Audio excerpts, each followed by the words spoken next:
아브라함은 헤브론 마므레 상수리 수풀에서 살고 있습니다. 여기에서 직선거리 30km 정도 되는 저 사해 남쪽에 있는 소돔과 고모라가 하늘에서 떨어지는 유황불로 인해 멸망하는 모습을 바라봅니다.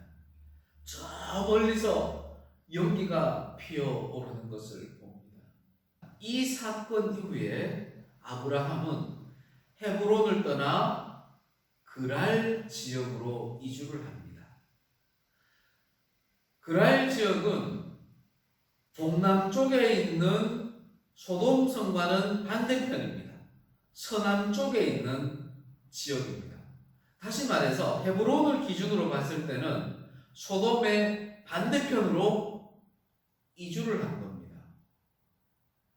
왜 이주를 했는지 성경에 나와 있지는 않습니다. 창세기 13장 17절에 보면 하나님께서 아브라함에게 이렇게 말씀하시죠. 너는 일어나 그 땅을 종과 횡으로 두루 다녀보라. 내가 그것을 너에게 주리라. 하나님이 아브라함에게 이렇게 가나안 땅을 주시겠다고 다시 한번 약속하신 바가 있습니다. 그래서 아브라함이 그랄 땅으로 갔을까? 그렇게 생각을 해보기도 합니다. 또 한편으로는 소돔성이 멸망하는 것을 보니 이 이방인이 살고 있는 헤브론 땅도 안전하지 못할 거야. 나는 지금 마므레 사람의 수풀에 우하고 있는데 여기도 멸망하면 어쩌지? 두려운 마음도 있었을 거라 생각을 합니다. 그래서 그 길로 아브라함은 소돔의 반대편인 그랄로 떠난 겁니다. 그렇다면 그 그랄 땅은 어떤 곳일까요? 그랄 땅은 가나안에 살고 있는 블레셋 족속의 왕이 바로 그곳에 있습니다. 이방인들의 본거지라는 겁니다. 물론 이 그랄 땅도 가나안 땅 안에 있습니다. 가나안의 남서쪽 경계선 안에 있는 땅이 바로 그랄 땅입니다. 아브라함이 이렇게 그랄 땅에 도착을 합니다.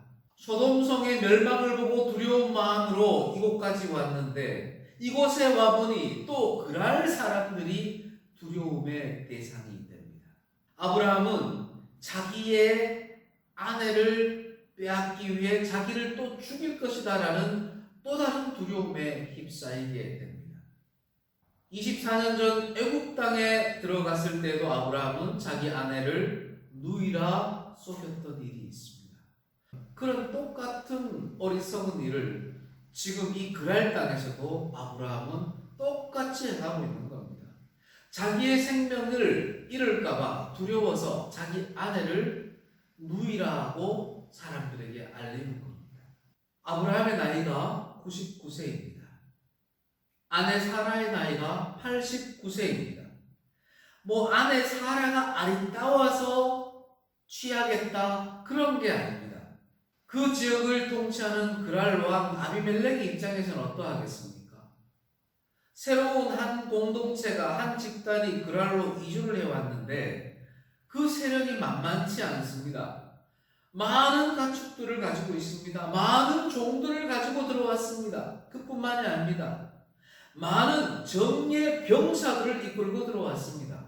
우리가 알다시피 아브라함에게는 롯을 구하기 위해서 저 북쪽까지 올라가서 메소포타미아 4개국 동맹군들을 무찌르고 돌아왔던 정예병사 318명이 있지 않았습니까? 막강한 군사력과 막강한 경제력을 가진 아브라함이 그랄 땅으로 들어왔습니다. 아비멜렉이 어떻게 해야 되겠습니까? 아브라함을 경계를 해야 되지 않겠습니까? 아브라함의 여동생과 결혼을 하면은 아브라함과 가장 강력한 우호 관계를 유지할 수 있겠죠. 그랄 왕은 그리해서 아브라함의 누이 사라를 자기의 아내로 취하려고 데리고 갑니다. 아브라함도 이를 거부하지 않습니다. 그랄 왕 아비멜렉이 사라를 데리고 갑니다. 그런데 이게 웬일입니까? 바로 그때 하나님은 아비멜렉의 집안에 태를 닫아버리십니다. 18절에 이렇게 말씀하십니다. 여호와께서 이왕에 아브라함의 아내 사라의 일로 아비멜렉의 집에 모든 태를 닫으셨습니다. 아비멜렉이 사라를 데리고 갔지만 상당한 시간이 지났음에도 아비멜렉은 사라와 동침하지를 못합니다.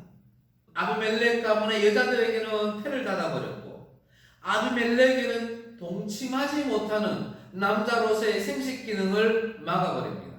오늘날로 말한다면 발기부전 정도가 되겠죠. 그렇게 상당한 시간이 흘러갑니다. 하나님께서 아비멜렉의 꿈에 나타나십니다. 네가 데려간 이 여인으로 말미암아 네가 죽으리니 그는 남편이 있는 여자다.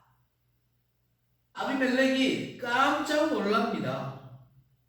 나는 잘못한 것이 없는데 분명히 아브라함은 이 여인을 자기의 누이라 했고 그래서 나는 이와 동맹을 맺기 위해서 사라를 데리고 왔는데 내가 왜 죽어야 하는지 납득할 수가 없습니다. 그래서 아비멜렉은 하나님께 항변합니다. 주여, 주께서 의로운 백성도 멸하시나이까? 아비멜렉이 이렇게 반응하는 것을 우리가 충분히 이해하지 않습니까? 우리도 이렇게 하나님께 항변한 적이 있지 않습니까? 신앙생활하는 가운데, 사회생활하는 가운데 나는 하나님의 이름을 위하여 나름대로 정직하고 의롭게 살아가는데 내가 불의한 일을 당하거나 내가 어려움이 당하면 하나님, 나는 의롭게 살았는데 나에게 어떻게 이런 일이 생깁니까? 하나님, 제가 왜 이럽니까? 내가 큰 병이 걸리면 하나님, 내가 신앙생활하는데 나에게 왜 이런 병이 걸립니까? 내 자식에게, 내 가족에게 왜 이런 일이 생깁니까? 하나님에게 항변하고 원망할 때가 있지 않습니까? 아비멜렉이 이렇게 자기 자신이 의롭다고 한 이유가 있습니다. 왜냐하면 자기는 아직 사라와 통침하지 않았기 때문입니다. 아비멜렉 자기 입장에서는 자기가 사라와 통침하지 않은 것은 자기의 의로움 때문이다 생각을 하는 겁니다. 실제로 그렇습니까? 하나님께서 아비멜렉이 사라를 데려갈 때 바로 그때부터 아비멜렉 가문에 태를 닫아버리셨는데 하나님의 계획이셨는데 아비멜렉은 자기의 의로움 때문이라고 하나님께 항변을 하는 겁니다. 그럼에도 불구하고 하나님은 그러한 아비멜렉을 용서해 주시려 하는 겁니다. 네가 죄가 없다라고 선언하지 않습니다. 하나님이 6절에서 이렇게 말씀하십니다. 네가 온전한 마음으로 이렇게 한 줄을 나도 알았으므로 너를 막아 내게 범죄하지 아니하게 하였나니 여인에게 가까이 하지 못하게 함이 이 때문이니라. 아멘. 아비멜렉이 발기부전에 걸린 것은 하나님이 지금 막아주신 거라는 겁니다. 아비멜렉의 의로움이 아니라 하나님의 역사하심이라는 것을 선포하고 계시는 겁니다. 이제 그 사람의 아내를 돌려보내라. 그는 선지자라. 그가 너를 위하여 기도하리니 네가 살려니와 네가 돌려보내지 아니하면 너와 내게 속한 자가 다 반드시 죽을 줄 알지니라. 하나님이 이렇게 아비멜렉에게 죽음을 경고합니다. 하나님께서는 지금 나름대로 자기 나름대로 의롭다 생각하고 행동한 그 아비멜렉에게 회개의 기회를 주시는 겁니다. 사랑하는 성도 여러분, 우리가 신앙생활을 하면서 죄 지은 적이 많죠. 입술로도 짓고 행동으로도 짓고 마음으로도 죄 짓잖아요. 그렇게 죄 짓고 나서 우리가 하나님께 회개하잖아요. 하나님, 제가 이런 잘못했습니다. 용서해 주십시오. 눈물 흘리며 회개의 기도를 하지 않습니까? 그러면 하나님이 어떻게 하십니까? 예수 그리스도의 십자가 보혈로 회개하는 사람들의 죄를 용서해 주시지 않습니까? 우리는 이제 그 용서함 받고 회개의 열매만 맺으면 되는 겁니다. 그런데 가끔씩은 우리가 죄가 아니라고 생각하는데 하나님은 죄로 간주할 때가 있습니다. 우리는 불의함이 없이 의롭게 행해야 한다고 생각하는데 하나님께는 그것이 불리한 일이 될 수가 있을 때가 있습니다. 어떤 일에 대해서 A 집사는 이쪽으로 가는 게 맞습니다. B 집사는 이쪽으로 가는 게 맞습니다. 똑같은 교회 일임에도 불구하고 둘 중에 하나는 잘못됐잖아요. 하지만 둘 다 불의한 의도는 아니잖아요. 그런데 둘 중에 하나는 분명히 잘못된 일이고 하나는 잘된 일일 거 아닙니까? 조금 더 예를 들어 볼까요? 청년들이 하나님의 일을 합니다. 몇 달 전부터 계획을 세워서 이런 일을 하고자 합니다. 성령의 감동을 받습니다. 말씀의 근거를 갖습니다. 그러면서 그래 이건 하나님이 우리에게 하라고 하시는 일이야 생각하면서 어떤 일을 하려고 합니다. 그런데 목회자나 장로님이나 집사님들이 야 그건 그렇게 하면 안 돼. 이렇게 막은 적은 없습니까? 물론 목회자나 결재교회에 있는 기성세대들도 그저 거부한 게 아니죠. 나름대로 의롭다 판단했기 때문에 거부했죠. 하지만 그 청년들의 입장에서는 하나님이 청년들에게 감동을 주어 인도하시는 그 입장에서는 우리가 기성세대가 어쩌면 죄를 짓게 되는 것일 때도 있는 겁니다. 목회자와 성도의 관계도 마찬가지입니다. 목회자가 어떤 일을 하고자 하는데 성령의 감동을 받아 말씀의 근거 위에서 어떤 일을 하고자 하는데 다음에나 성도들이 반대하는 것. 거꾸로 성도들은 하나님의 감명을 받아 말씀 위에서 어떤 일을 하고자 하는데 목회자가 이건 성경적이지 않아 이렇게 만류하거나 거부하고 방해한 데가 없었겠습니까? 사랑하는 성도 여러분, 우리는 이 신앙생활을 하면서 스스로가 의롭다 옳다고 생각하고 행하는 일 가운데에도 하나님께는 그것이 불의한 일이 될 수도 있다는 것을 명심해야 합니다. 그래서 항상 우리는 나에게 임하시는 성령과 말씀이 다른 사람에게도 임하고 있다는 전제를 한순간도 잊어서는 아니 됩니다.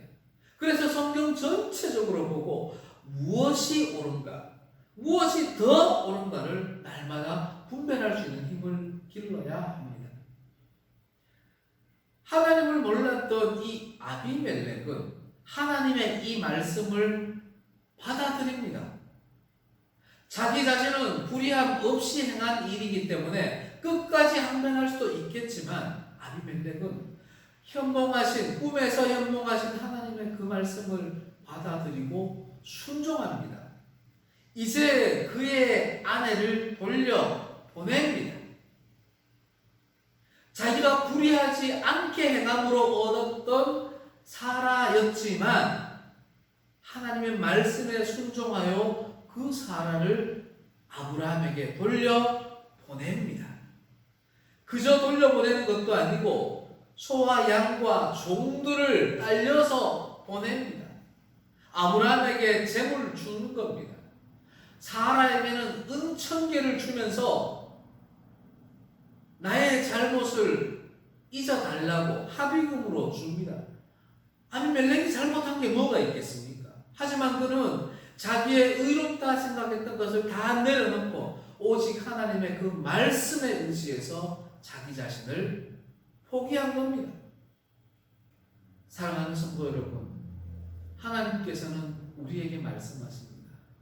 이제 그의 아내를 돌려보내라. 네가 불의함 없이 행했던 어떤 일 속에서 하나님의 영광을 가리거나 하나님의 영광을 방해하거나 다른 사람이 하나님의 일을 하는 것을 방해했던 적이 있다면 이제 그것을 내려놓고 네뿐만이 아니라 다른 사람도 하나님의 일을 할 수 있도록 마음껏 길을 열어주라고 이야기를 하시는 겁니다. 사랑하는 성도 여러분, 하나님은 나를 통해서도 일하시지만 이방인과 같은 아비멜렉을 통해서도 일하시는 것처럼 내 옆에 앉은 바로 성도들, 나와 함께 신앙생활하는 사람들을 통해서도 항상 역사하신다는 것을 꼭 기억하며 마음을 같이하여 하나님께 나아가는 성도들이